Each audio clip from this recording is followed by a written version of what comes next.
say in the matter.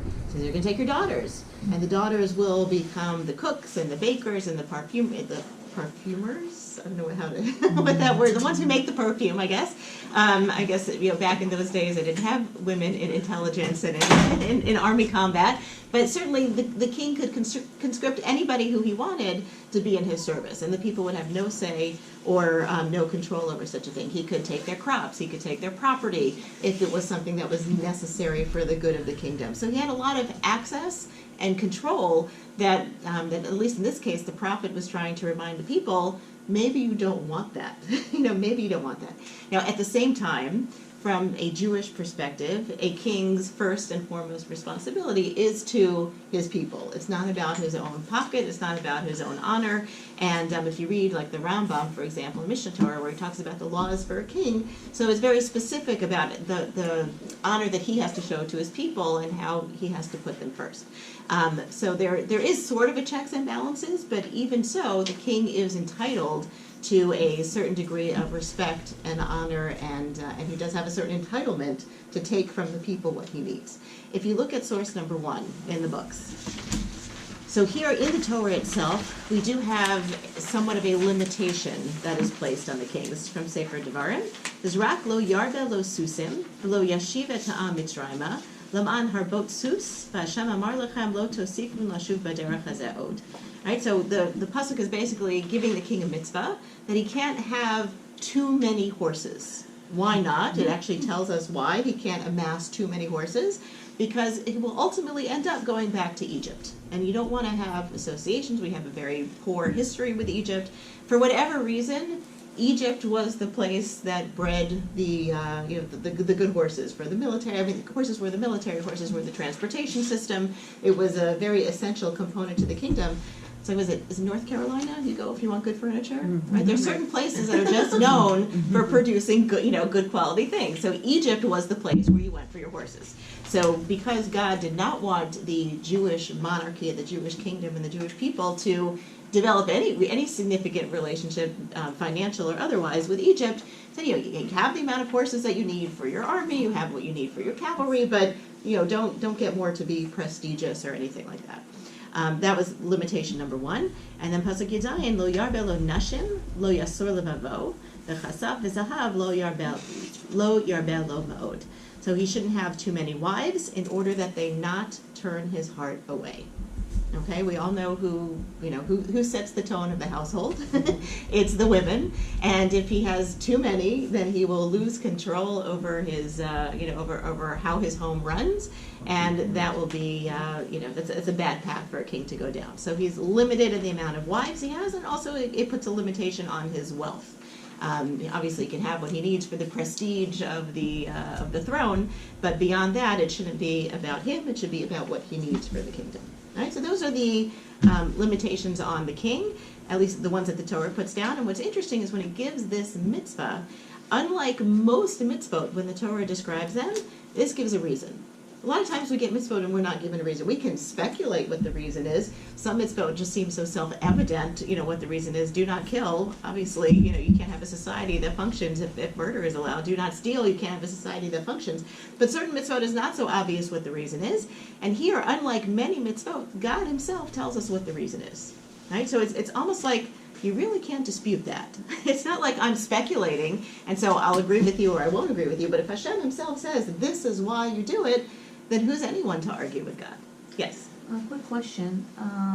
Unlike other mitzvot, it's not specific, because the wording v'lo yarbe, right. One can say 18 is too many, exactly. One can say 1,000 is not enough. Exactly. So this is where we get oral Torah. Torah Shebaal Peh comes in and clarifies for us what are the parameters of what's too much. All right? And that's actually source number 2, because we know, at least from your cover sheet, if you didn't know beforehand, that the limitation on a king is 18 wives. All right, so where does that come from? It's not in the pasuk.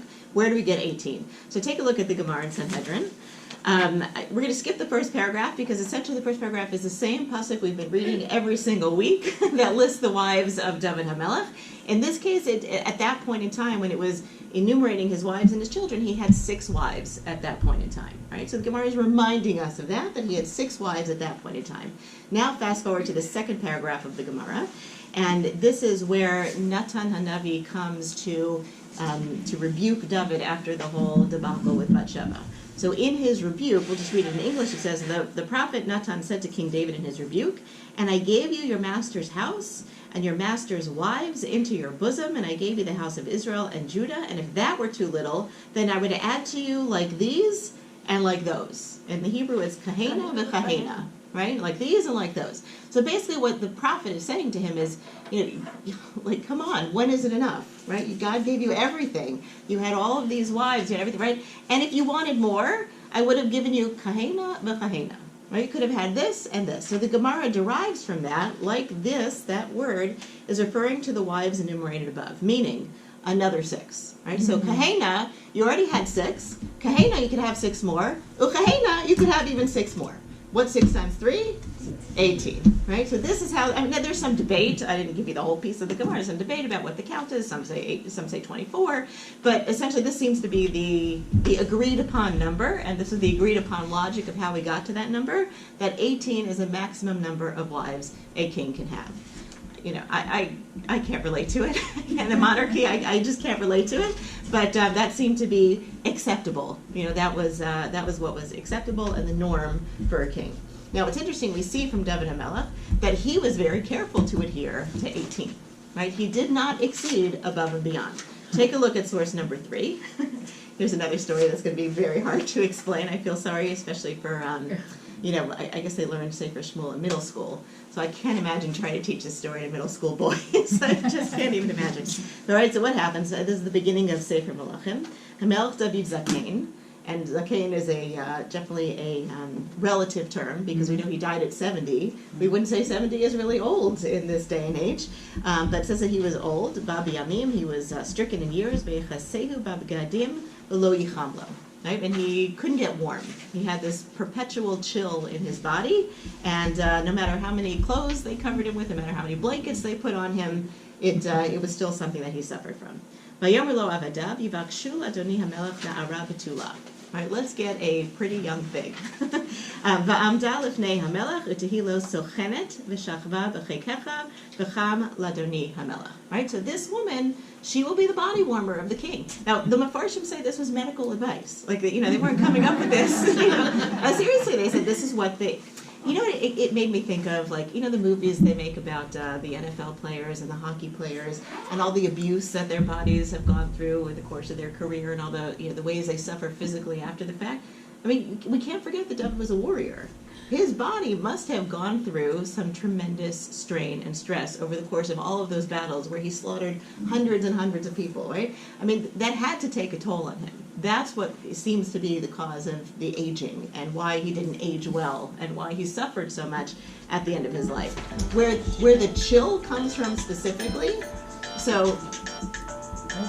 That's okay. We could just look at it medically. That was just the particular malady that affected him. From a spiritual perspective, there's another seat right here. Is there a sheet? Yeah, over here.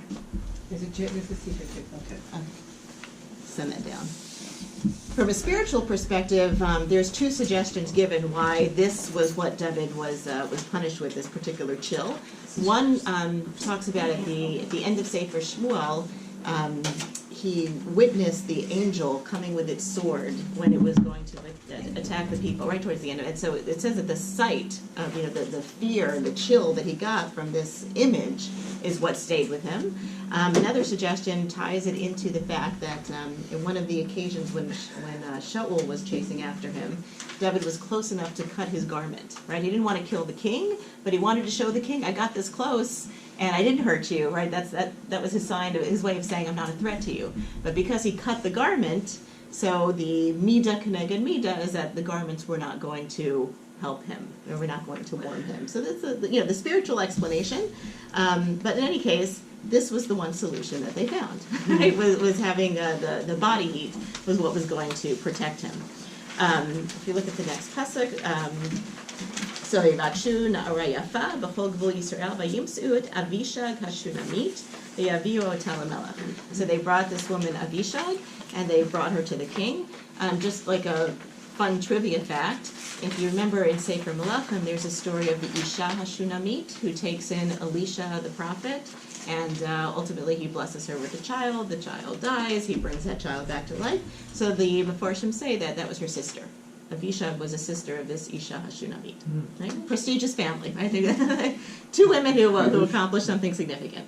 All right, but here's our key pasuk. V'anara yafa ad ma'od. She was really beautiful. V'atehila melech sochenet. V'tishartehu. And she warmed him. She was a companion to him. She ministered to him. V'hamelech lo yada. But they were not intimate with each other. So even if she laid next to him in bed, skin to skin contact, the text testifies that they did not engage in intimacy. There was no marriage going on here. Why? Because he already had 18 wives. Wow. That was it. He already had 18 wives. He was enough. Well, yeah, you would think 18 would be enough. but this is just an example of how David was true to the halacha, even in a case where it would have been very convenient to take in another wife. Obviously, there was a camaraderie between them, and she really did something very helpful for him. But nevertheless, it was not something that happened. The other 18 couldn't warm him up. Apparently not. I mean, he was older; they were older. For some reason, So for some reason it's they make a point of saying she was a betula. Like, Right. Something about that. yeah. It was the youth. It was that seemed to be the case. This story actually, because what happens as the continuation of the story is when Adoniyahu, one of the sons of David, tries to take over the kingdom. He feels like my father is old, he's infirm, he's going to die soon, he doesn't have the same control that he needs anymore, so he tries to basically appoint himself as king and usurp the kingdom from Shlomo. So the Rav has a beautiful explanation. We read the story as a Haftorah on Parshas Chayisara. The Rav has a beautiful explanation on the story that essentially not only was Avishag the body warmer, but she was also the gatekeeper. That she was there to, kind of protect David in his infirmity, to make sure that he wasn't bothered by anybody who he didn't need to be bothered by. She was the one who guarded the gate. And so what's interesting is that Bathsheba is the one who comes in with the planning with Natan Hanavi to inform David of what's going on with Adoniyahu and how he's trying to take over the kingdom. And really the whole story, says the Rav, hinges on Avishag. The fact that she lets Bathsheba into the room to talk to David HaMelech. Right? If she would have closed the door, if she would have said, no, king can't deal with this now, figure it out on your own, this is not his problem anymore.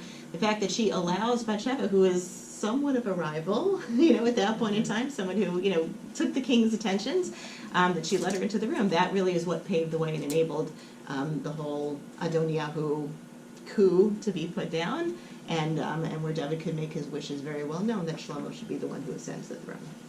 Okay. I mean, one other point I saw regarding Avishag is that, as has been a recurring theme that we've spoken about the past few weeks, that David had these, instinctual drives, whether it was with Bathsheba, where it was played upon, and whether it was with Abigail, where she saved him from engaging in it, or whether it was through these Eshet Yifat Toars, who he had legal and halachic capability of engaging those types of relationships, but certainly it didn't lead him down a good path. But nevertheless, the fact that he could have this kind of a relationship with a young, beautiful woman and not be intimate with her is sort of an indication of his tshuva. Right? It's an indication of his tshuva that this is something that he was able to overcome. Okay, so let's move on. Source number 4. So now Shlomo is the king. Let's transition into Shlomo HaMelech. Source number 4. This already goes back before his birth, after the initial child that was born from the David and Bathsheba relationship died, and David wanted to resume living as husband and wife with Bathsheba. Obviously, she was afraid. What's going to be with the next one? Do we want to take a chance? This is not something that Hashem is smiling on. So it says that David comforted her. Vayinachem David et Bathsheba ishto, vayavoy leha vayishkav ima, vateled bain. Right. So the comfort the Meforshim say was that he promised her that the child will be the king. Right. That was the comfort. But they did have a child, and his name was called Shlomo v'Hashem Ahevo. He was beloved by God, just as an infant, right, as a newborn, right? He hasn't done anything, and yet there's something already beloved about this child. Vayishlach b'yad Natan Hanavi vayikra et shmo Yedidya ba'avor Hashem. And he had got a second name. He was called Yedidya, which literally means the friend of God, or the beloved one of God. Right? So already from the get-go, there's something very special about this child. Take a look at source number 5. I found this medrash. I thought it was so interesting. Like, we already know about Shlomo's wisdom, but even before he was given the gift of wisdom, as a small child, he was very precocious. Look at source number 5. 2 men were once eating together. One of them asked his companion to lend him an egg. The other replied, "If you promise to return the egg to me, along with all the fruits I would have derived from this egg, at the time I decide to ask you to return it, then I'll lend you the egg." Not a particularly generous soul there, right? And the borrower consented to these terms. After a long period, the lender came and demanded the return of his egg, along with all the generations of chickens that would have hatched from the eggs laid by the chicken that would have come from this egg had it not been eaten. A large fortune indeed.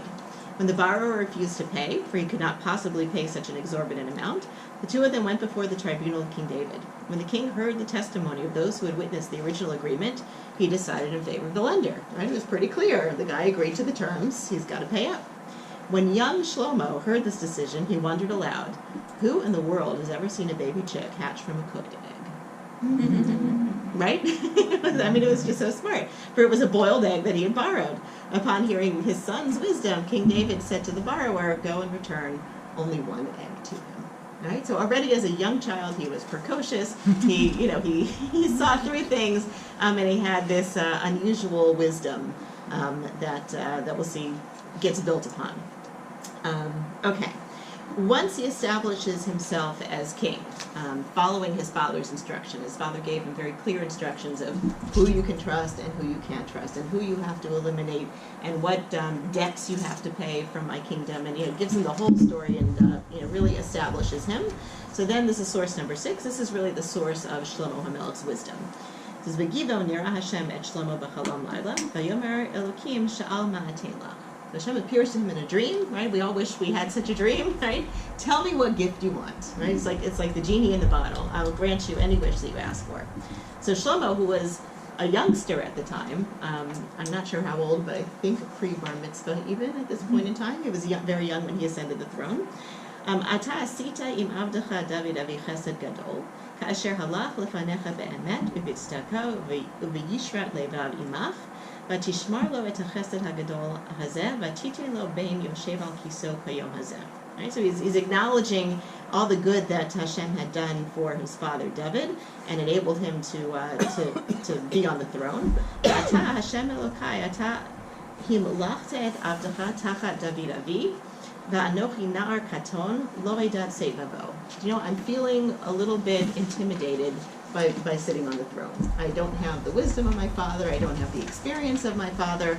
This is, I appreciate that this is an enormous responsibility. Va'avdecha b'toch imach asher b'charta, am rav asher lo yimaneh lo v'lo yiseper merov.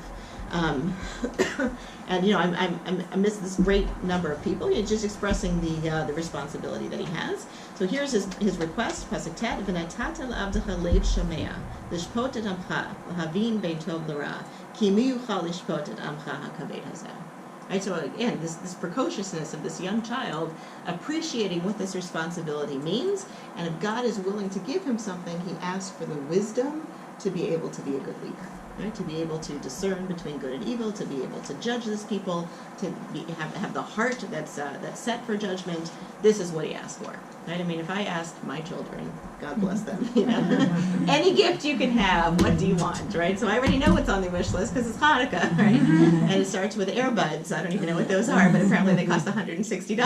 So they're thinking a little too big, right? I mean, but that kids don't usually have this kind of maturity to say this is what I would have. At this point? Young. I don't know the exact age, but I believe pre-bar mitzvah already at this point in time. Okay, so v'natati l'avdecha. So we just read that. So Hashem was we won't have to read the rest of the psukim, but essentially Hashem was so impressed, right, that this is what he had asked for. So not only was he going to give him the wisdom that he requested, just give him all the things that he didn't ask for. The prestige and the honor and the wealth and everything else that would have been normal for someone to request. Okay, let's move ahead. So now he's really established on the throne, and he has, we know all the stories of his wisdom, of his insight. right after the story of the dream is the story of the two women who come to him with the baby, right? The famous, well-known story of the two women. They each have a child. One child dies during the night. The other mother switches the babies, and they come to, Shlomo has to decide which one is the mother, right? And so what's his, what we call Solomonic wisdom, is that we're going to cut the baby in half, right? And he knew that the real mother was going to be the one who said, don't do it. So there's a great joke, which I can say because I'm a mother-in-law already 2 times over, where there was two bachers that were being brought in by train to meet up with 2 women for a shidduch, and Nebuch, one of the boys, died on the train, so only one shows up. Right now they have to decide, what each family said. No, this was the one for my daughter. This is the one for my daughter. So they go to the Rev in the town. How are we going to decide which one he belongs to? So the Rev says, I'm going to take a lesson from Shlomo Melech, because we're going to cut him in half, and everybody can have a half. So one woman screams out, wait, 1 second, I don't want to mess the joke up. One woman screams out, yes, cut him in half. So he says, that's the mother-in-law. That's the mother-in-law, right? The one that's ready to cut him in half. That's the Solomonic wisdom. Okay, so he definitely has this unusual wisdom, and he also had this. The kingdom under Shlomo HaMelech was none like the Jewish people has ever had. In fact, they said they didn't accept converts because there were so many ulterior motives to convert to Judaism in those days, because it was so prosperous and it was so peaceful. The pasuk that describes it, it says, Ish tachat gafno v'tachat te'enato. Under the reign of King Solomon, every man sat under his fig tree and under his grapevine. And what does that mean? That means not only did they have enough bread and water and basic sustenance, but they had luxuries. They had grapes and they had dates that people could just sit under and relax and be peaceful. And they were, unlike his father, who was a warrior who fought all the battles, Shlomo didn't have the enemies, right? He had peace treaties with all the nations around him. And so when there's no stress and there's no threat of battle and there's no concern of, what's going on the border, people get along with each other better when you don't live under that kind of stress and under that kind of threat. So, a combination of the wealth and the peace, it just made it the most prosperous time really ever in Jewish history. They said that there's a medrash that says, his wealth was so abundant that they would feed 60,000 guests on a daily basis in his palace. Right, that's how many people would pass through that they would feed. They said that the cobblestones in his kingdom were made out of silver. So I remember, remember the Fievel Mouskowitz, the movie that Spielberg had made? They said they were the mice that came to America, you know what I'm talking about? So they said the streets were paved with cheese, right? So here the streets were paved with silver. But whatever is a valuable commodity, that's what was very prevalent in those days. And in addition to being a significant leader and bringing respect and kavod to the Jewish nation, he was also a Talmid Chacham. He was, his wisdom wasn't just in secular knowledge; his wisdom was in Jewish knowledge also. We have several works that are part of the Tanakh that he composed. He wrote Sefer Kohelet. He wrote Sefer Shir HaShirim. He wrote Sefer Mishlei. These were all accepted as a part of the canon of Tanakh. It was in the days of King Solomon that we instituted the concept of an Eruv. We instituted the mitzvah of washing before eating. All of those happened under his Sanhedrin. And then perhaps his greatest project that he did was the building of the Beis HaMikdash. Right? In the 4th year of his kingdom, he started the process of building it. Now, granted, his father, King David, who had desperately wanted to be the one to build the Beis HaMikdash and wasn't given that privilege, he did a lot of the plans for him. He did the blueprints. He had started to acquire a lot of the material. Do the math. Could he spend even maybe you get a turn once in 3 years to be with the king? There's 1,000 of them? I don't know. So, you start to get older. Your kids are gone. They're off in all the different corners of the universe, helping the Jewish people. And you become nostalgic for home, and you're lonely, and you don't, so you start to revert to the ways of your childhood that bring you some comfort. And I understand where it's coming from, and how could Shlomo exercise control over that when there are that many women? It's just, maybe when he was younger, but certainly when he was older, he wasn't able to do that. Right? So the text is very harsh. The Psukim go on, you can look at them inside. The Psukim basically go on to say that Hashem is very displeased with Shlomo, not happy at all, is angered God, and essentially he said the kingdom's going to be split. Right? It's not going to be yours anymore. He says in tribute to your father David, so it won't happen in your day, But in the days of your son, when Rehoboam becomes king, that's when the kingdom is going to split in two. And as we know, that was the slippery slope that ultimately led to the destruction of the Beis Hamikdash. So, Did he do anything like in the temple that was inappropriate? no, not that's attributed to him. So are we saying that if a reason wasn't given, that he wouldn't have succumbed to this? Maybe not. Maybe not. I mean, there's a whole debate whether or not we should speculate on reasons for mitzvot. And one of the supports for not speculating on reasons for the mitzvah is if I decide that I don't like the reason or it doesn't apply to me, then I might not do the mitzvah, right? And Shlomo Melech is a clear example of that.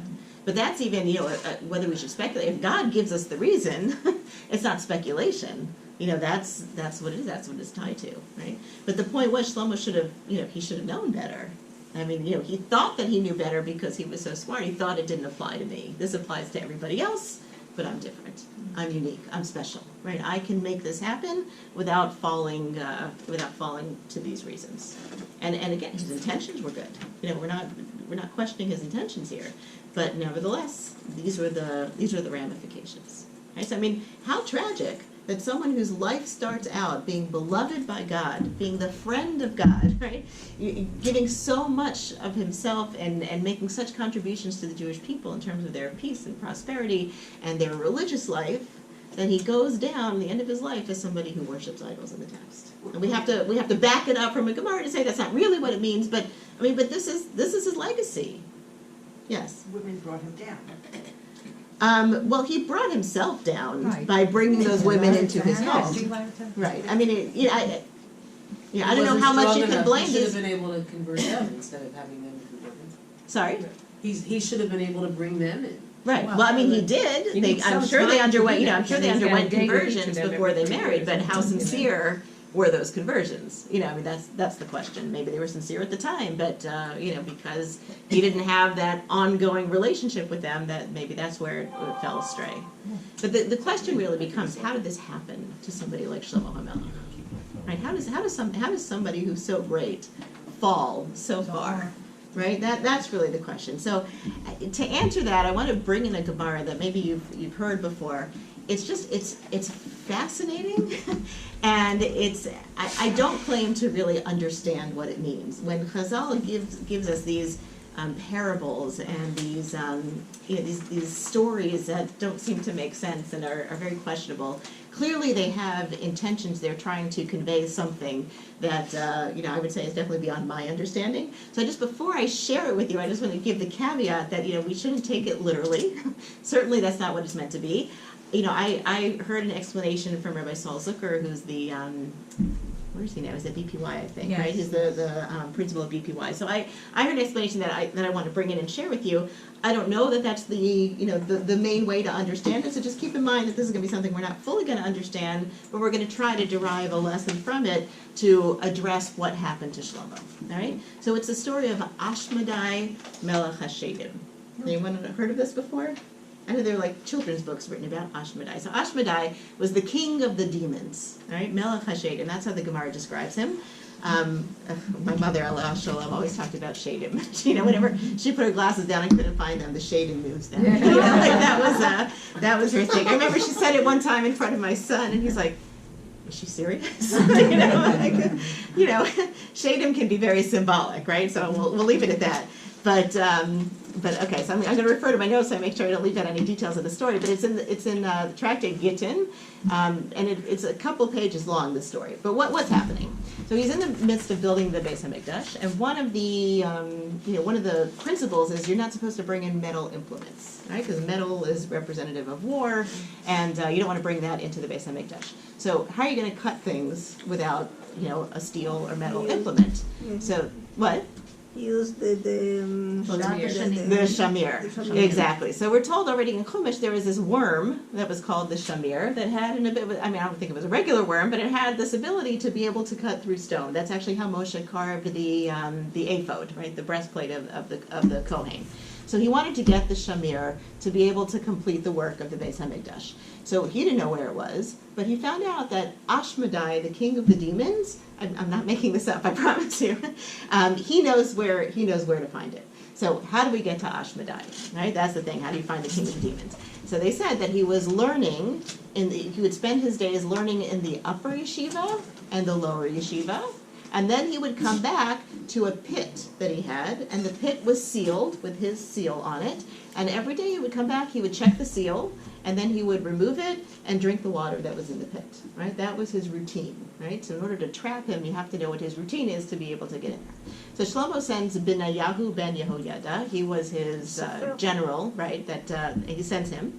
And he has this clever plan where he digs a hole underneath the pit to drain the water out and digs another hole on the other side of the pit to fill the pit with wine instead of water. But meanwhile, leaves the seal intact. So, when the demon comes back, he won't realize that anybody messed with his pit, right? The seal is intact. So he's, he watches, he's standing, hiding, and Ashmedai comes back, and he checks his seal, and he sees that it is, untouched. He opens it, but he realizes this is wine, this isn't water. What do I do?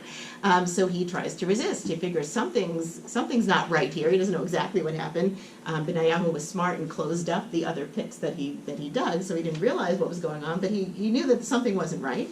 So he resists, but finally he gets too thirsty, and he drinks the wine. Right? What happens when he drinks the wine? He gets drunk, he falls asleep, and then Benayahu comes with a chain and a ring that has the name of God engraved on it, and puts it over Ashmedai, and now he's subdued. He is under his control. Takes him back to go meet up with the king. And on their way back, several things happen. Number one, he sees a blind man, Ashmedai, and sets him on his path, helps him along his way. He sees a drunk man. He also sets him on his path and helps him along the way. They pass by a wedding procession, and he starts to cry. And then they pass by a man negotiating with a shoemaker, can you make me a pair of shoes that will last 7 years? And he starts to laugh. Okay, keep up with me here. The story keeps going. He brings him to King Shlomo. I'm leaving out little details. I'm just going to give you the details I don't want to go back to and try to explain.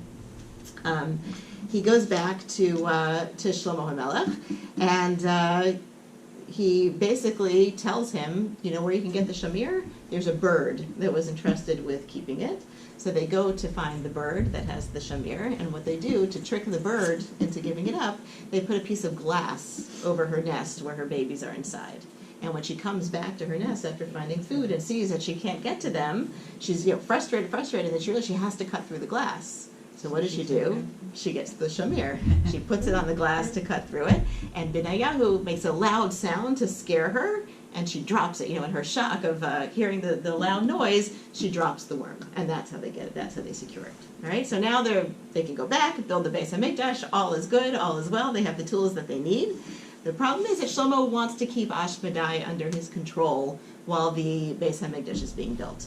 And finally, if you take a look at, here we can read this inside. Look at source number 13, the last page. So basically, Shlomo brings in the Gemara says he brings in a pasuk that shows that the angels and the demons both have this, ability to serve Hashem. And Shlomo wants to find out from him, what is your superiority, right? How is it that you are praised above man, right? You're a demon. How are you praised above man? So this is where the Gemara picks up. Ashmedai said to him, take the chain engraved with God's name off of me and give me a ring with God's name engraved on it, and I will show you my strength. Right? You want to know my secrets? You got to take the chains off. Okay, that's his thing. So Shlomo took the chain off of him and he gave him the ring. Ashmedai swallowed the ring and grew until he placed one wing in the heaven and one wing on the earth.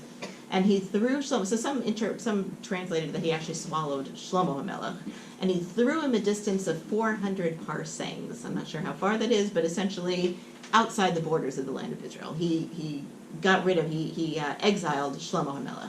And with regard to that moment, Shlomo said, what profit is there for a person through all of his toil under the sun, right? I guess you get dethroned by the king of the demons, you kind of wonder what's the purpose of life, right? That's the quote from Kohelet.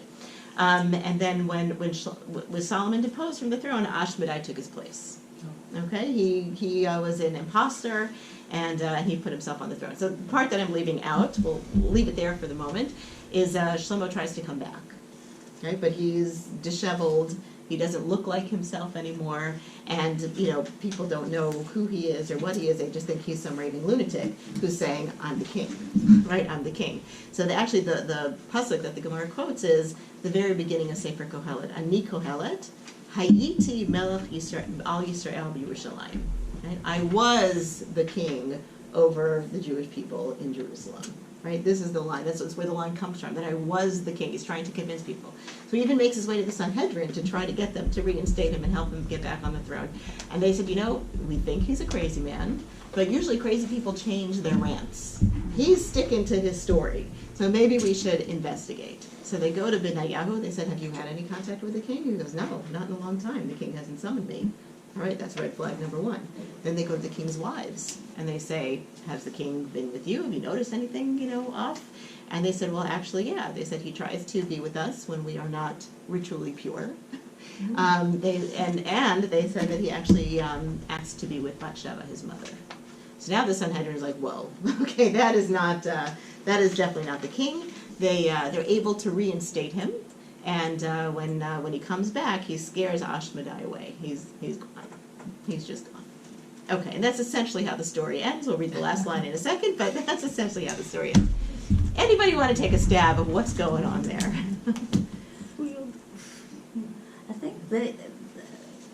I think the rabbis are confused what happened to Shlomo and how did this happen to him. And this story is such a crazy story that some demon got into him. And because you can't explain it like straightforward, like something must have happened to his mind. Maybe too much chokhmah gives you it's not such a good idea to have. Okay. Interesting, right. I mean, sometimes the very smart people Yeah, they fall. are dysfunctional sometimes in other areas of their life. That's interesting. Right. Well, see, I would say this, and I'm not saying, I'm saying it over from Rabbi Zucker, but the way he wanted to explain it was like this. What distinguishes people from animals?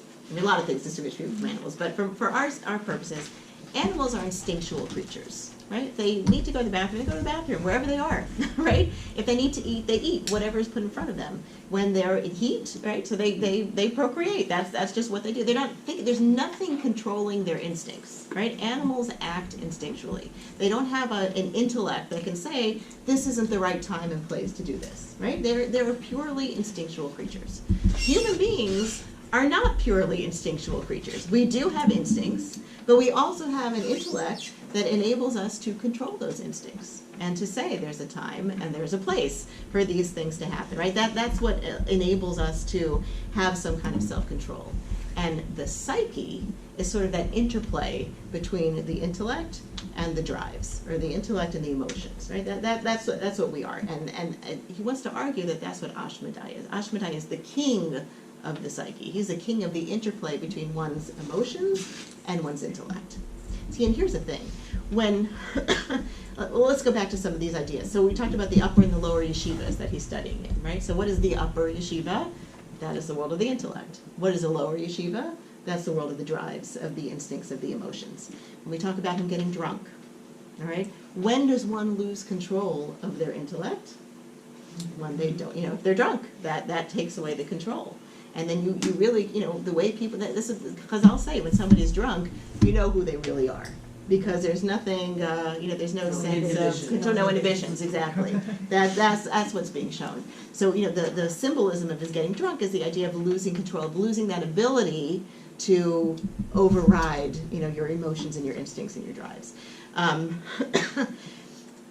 the fact that Benayahu didn't break the seal, right? Because that see if I can say this clearly, that essentially, if we know we're doing something wrong, right? So I know I should not be eating this food, right? It's not kosher, but it just looks so good, right? So I'm not going to justify it. I'm just going to say I'm weak and I'm tempted and I'm doing the wrong thing and I'm going to eat it, right? I'm not saying that's a good thing, but that's at least we're being honest with ourselves. The problem is when our intellect tries to justify how we are engaging in our instincts and our emotions, right? If we try to justify it and say, it's not really wrong because of X, Y, and Z, right? I'm not really doing the wrong thing. Somewhere in the back of my mind, I know it's wrong, but I don't want to do something that's wrong. So I'm going to try to think of some way to justify what I'm doing so that it's really my mind that's controlling my decisions when underneath the surface it really isn't, right? That's the idea of not breaking the seal, right? He had to confuse him. He had to, make him think, I'm not just giving into something. Everything is really good. This is really the way it's supposed to be, but yet there's wine in there. You know what I'm saying? Like that's the symbolism going on there. And then when is Benyahu able to take control of him? When he puts the Shem Hashem on him. When he's got that chain. When Shem Hashem represents truth. That's pure intellect. That's pure chachma. That is, when Hashem is reigning over, when you're making your decisions based on what God wants, then your instinctual drives, your emotions have no control over you. Then you're doing the right thing. And what emotions does he express? So we talked about Ashbadai putting the blind man back on his path. That was an appropriate response. It says the blind man, says the Gemara, was a tzaddik. So you help out people who are righteous. The drunk man, he says, he wasn't such a good guy, but you know what? We needed to give him a little reward in this world so that, when he gets to the next world, he'll get his ultimate payback there. So he's in other words, all of these acts of the wedding, it said the groom was going to die. He foresaw that the groom was going to die, so he cries at the wedding. When the guy asked for the shoes that would last 7 years, he said he's not going to live 7 days. What a joke that he's asking for shoes that'll last 7 years. Right? In other words, he's showing appropriate emotional responses. When you're under the control of God, of truth, of chachma, then you show appropriate emotional responses. When you're not under that control, that's when the problem happened. And what happened to Shlomo HaMelech? When he gave when he took the chain off of, when you remove the name of God, that's when you fall. And what did Shlomo do? He took a mitzvah, right, and that had a specific purpose for him. He was told, don't have too many horses, don't have too many wives. And what did he do? He didn't say, all right, I want the power, I want the prestige, he didn't say it was about my taivas, he didn't say it was about my weakness and my desires and my drives. He said, this is about doing good for the Jewish people. Right? His mind was playing games with his emotions. It's one thing when you know you're doing something wrong, you know you're doing something wrong. But when you talk and you justify and you excuse, right, when those lines get blurred between what is actually making my decision here, that's when all hell breaks loose. Right? And that's the idea of Shlomo, of Ashbadai taking over for Shlomo HaMelech. Once he wasn't controlled anymore by the name of God, once he wasn't thinking clearly with his intellect, once he was letting his intellect, justify what his emotions were doing, that's when Ashbadai takes over. That's when he's not himself anymore. That's when he's not the great Shlomo HaMelech, but he's the one who plants the seeds for the destruction of the temple. He's the one who allows idol worship to take place in his house. And the thing is, you don't even see what you're doing. If you know you're doing wrong, so at least you know you're doing wrong. But and this is such a great point, because we all do this. I could say I do. I think we all do this. Human beings do this because we don't want to admit we're doing something wrong. So we have to come up for a good intellectual reason why I'm doing this, right? I know that chocolate is bad for me. I know that donuts are bad for me. But, every morning when they're out here, it's Hanukkah. Yeah. I got to eat them because it's Hanukkah, right? So I'm using my chachma to justify giving into something that I know I shouldn't be doing. Right, exactly. It's rationalizing. I mean, to put it in simplistic form, that's exactly what's going on. I mean, even think, what is the word Ashmadai? Where does that come from? Shmad. What does that mean? Destruction. What brings a person down? Right, is trying to justify and excuse and rationalize with my mind. Right, I'm not giving into my emotions. I'm like putting my emotions on the back burner and saying this is why I'm doing this. Right, you're trying to make excuses for what we're doing wrong. That's the path that leads to destruction, and that I believe is what Chazal is saying here. Is that's what happened to Shlomo HaMelech. Once he started to justify and rationalize and say this isn't because because I'm selfish, this isn't because I'm self-serving, this isn't because I like the prestige, this isn't because I love all these women, it's really because I'm doing it for the good of the Jewish people. When God said, God wasn't talking to every other king except for you. God's talking to all the kings. This is your mitzvah, and this is the reason for it. Don't try to outsmart God. And if you look at the last line the Gemara adds, even though Ashmadai ran away, fled, it says that Shlomo was afraid of him the rest of his life. And the Gemara goes on to say there was a debate whether or not Shlomo actually was restored to his place of prestige. Some say that he really did get back on the throne. This was full tshuva, he was restored to his position of glory. And some say no, he never really made a comeback from this. He never really made a comeback from this.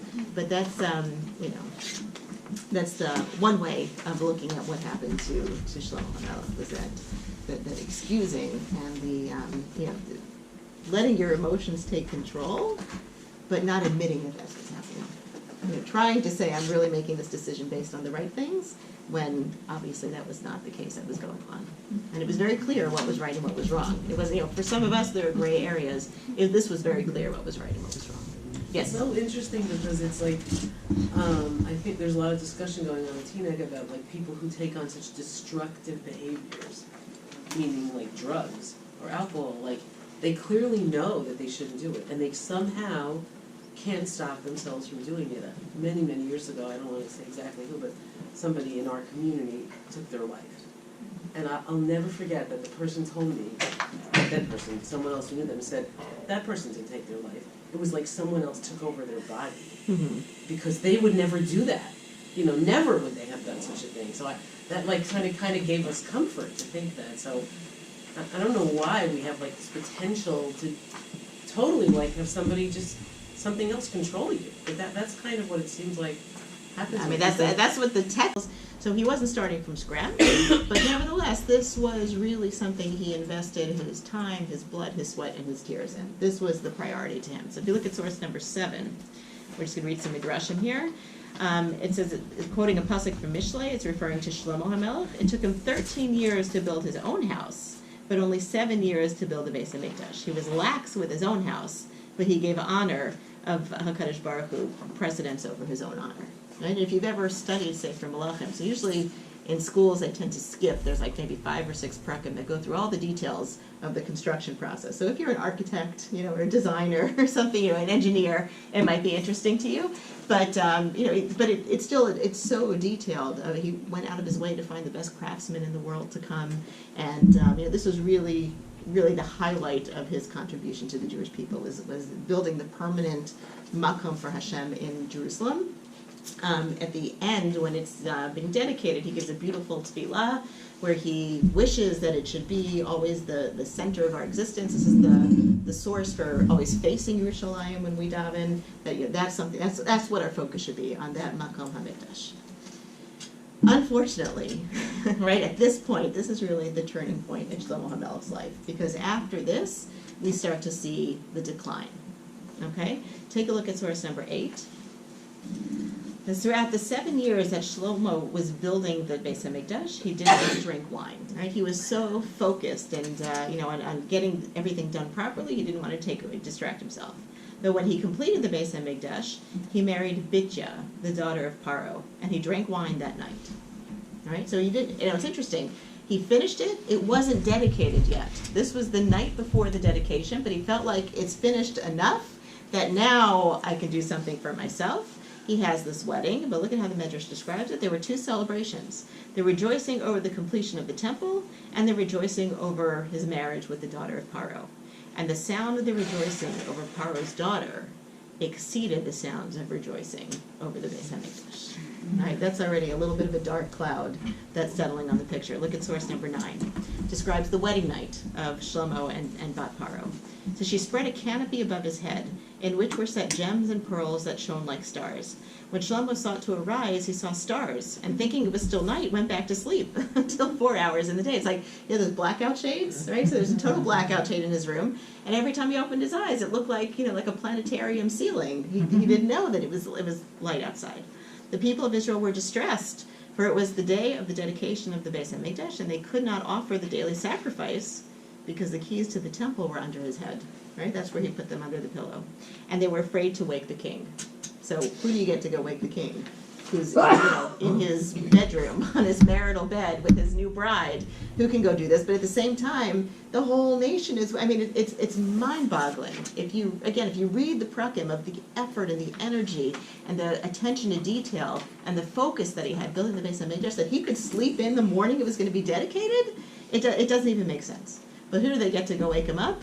His mother. Only his mother, right, could go in and do that. Is the Right, so she assumption does that it. his wife had bad intentions? I don't think bad intentions, but I just don't think her priorities were the same as his. It describes, part of the measures that I left out describes how, well, in their conversations with each other that night, she would get up and dance in front of him and say, this is how we danced in front of this idol, and this is how we danced in front of that idol.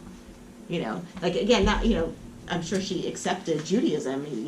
While no one else was allowed to convert, Yeah. he converted all of these, these foreign women that he married. This seemed to be his primary wife of the many that he had. But I don't think her intentions were negative. I just don't think they were on the same page, which is a problem when you're the king. We'll talk about his motives soon, but just put that on the back burner. Source number 10, when Shlomo married Paro's daughter, Gavriel descended, stuck a reed in the sea. It gathered a bank around it on which the great city of Rome was built, which became a source of distress to Israel. So I don't know if this means it literally, but essentially what it's saying is because of Shlomo's melech to Paro, the seeds were already planted, not just for the destruction of the first temple, but even for the destruction of the second temple. That he was just taking the Jewish people down a path that was not going to have a good ending. And number 11, right, we know he had contact with many different monarchs from other parts of the world. There's all the famous stories of the Queen of Sheba. So King Solomon gave the Queen of Sheba all of her desire. It means that he had relations with her. She bore a daughter from whom issued Nebuchadnezzar, the destroyer of the Beis Hamikdash. Right? So in other words, while he was the source of it being built, and he was the source of its greatness, these midrashim seem to indicate that his actions led him to also be the source of its downfall, right? Which is just tragic, because he was, he started off with such greatness, and it's just starting to go downhill from there. Was the Queen of Sheba past number 16? Oh yeah, well we're Number going to 18 see right now where what number he got up to. Yeah, he got pretty high. Right. When Yeah. he wished she was in that. He didn't realize when he married her that these were would be her influences down the road? Right. So hold that thought for 1 second, and we'll talk about what was his thing. I just want to read it inside, and then we'll talk about what were his motives. All right. So what we're skipping the parak before this on source number 12. We're skipping where it says that Shlomo ended up having more horses than he was supposed to. Right? He amassed the horses, despite the fact that he was told a specific mitzvah that's not for you. And if the point of the mitzvah was not to have associations with Egypt, well, when Egypt becomes your family, that's a mega association. But then the pasuk goes on. Take a look at the top of source number 12. Hamelech Shlomo ahav nashim nachriot rabot. He loved many foreign women, et bat paro, including bat paro, Moaviot, Ammoniot, Admiot, Sadniot, Hittiot. Right? I mean, all the foreign wives. Min hagoyim asher amar Hashem el bnei Yisrael lo tova'u bahem vehem lo yava'u bachem. Right, these are the ones that they were not even supposed to marry. Right, you're not supposed to marry into these nations. Achen yatu et levavchem acharei Elohehem vehem davar Shlomo la'ahava. Right, and Hashem said you can't marry them because they're going to turn your heart astray. And Shlomo seems to have ignored that, and it says that he loved them. Right, I mean he loved them. That's what the text says. So here's the number, Pasuk Gimel. Vayhilo nashim sarot sheva meot. He had 700 wives. Upilag shim and concubines shalosh meot, 300. Right, now that's not 19 or 20. I mean, that is way exceeding what he was supposed to do. So let's talk about this for a second. What was his motives? I mean, he was not a dumb guy. You know what I'm saying? He was the smartest person who ever walked the face of the planet. He knew Sefer Devarim. He knew what the mitzvah was. He knew what the reason for the mitzvah was. So what's his rationale? Alliances? Well, With for different sure. countries? Well, let's talk about horses first. Let's Okay, talk about horses. horses. So All right. I think his rationale with horses was he's thinking, all right, that's for a regular person who can't amass horses without doing business with Egypt. But I've got an exceptional IQ. You know what I'm saying? Like, I'm smarter than the average guy. I can figure out a way, because again, horses weren't just like fun pets to have, but horses, that represented your kingdom. That was your transportation system, and that was your military. So he wanted everything about the Jewish nation to be the most prominent and the best and the most, feared. So, he was doing it for the good of the kingdom, but he said, I'll figure out a way. I'm smart enough to get around this reason. right? If the mitzvah is, if the reason is what's driving the mitzvah, the reason doesn't apply to me, right? A regular king maybe won't be able to figure out how to do it, but I'm smart enough, I'll be able to figure out how to do it, right? But the bottom line is you can't outsmart God, right? So that was with the horses. With the women, so I think we have two objectives that Shlomo HaMelech had. Number one was alliances, right? His goal was peace, and he accomplished peace. He gave a greater peace to the Jewish people than we'd ever known. How do you make peace? You marry, you make alliances. If you're my father-in-law, we're not going to go to war together, right? If I'm married to your daughter, we can work things out. We're not gonna fight each other. Right? And he was successful in that area. I think the other idea of him having numerous wives was, before there was a Chabad, okay, that sends emissaries to every corner of the world. And really, anyone who's traveled, you can't travel without Chabad and have a minyan and have kosher food and have Shabbos, right? And to bring some Torah to people wherever they're at.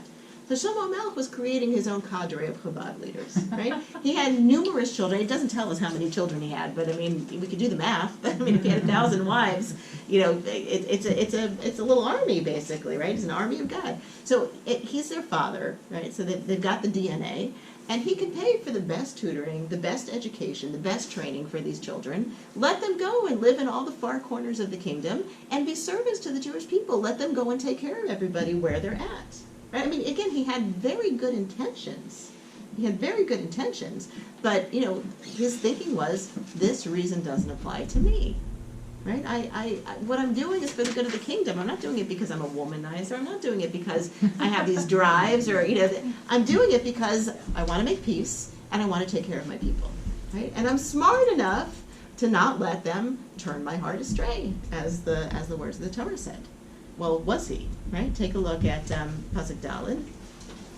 Vayilei Ziknat Shlomo. So when he was young, yes, he was successful. But as he got older, Nashav hitu et levavo. His wives turned his heart. Acharei Elohim acherim, after other gods. V'lo haya levavo shalem im Hashem Elokav kilvav David aviv. And his heart was not complete with God, as was the heart of David his father. And then it gets worse. Vayelech Shlomo acharei Ashtarot Elohim Tzidonim acharei Milkom Shukat Zaponim. Right, it goes on to tell us all we read through the next several psukim. It tells us all the foreign gods that Shlomo HaMelech worshipped. Right, the text is written so clearly that that Shlomo worshipped Avodah Zarah as a result of the women that he was married to. Now, hold on one second. Along comes the Gemara. And the Gemara, in the context of many other Gemaras, including the one we did about David HaMelech, says, anyone who says that Solomon was guilty of idol worship is mistaken, right? Just like David wasn't guilty of adultery and David wasn't guilty of murder, Solomon is not guilty of idol worship. The text says it because it's so bad that he allowed it to happen, that he didn't stop it from happening within his house. So it's bad. It's as if he did it himself. But he himself, God forbid, did not worship foreign gods. That we have to be very clear. That was not the case. But it was just as bad that it happened in his household, and he lost control over his house. Imagine these women. How much?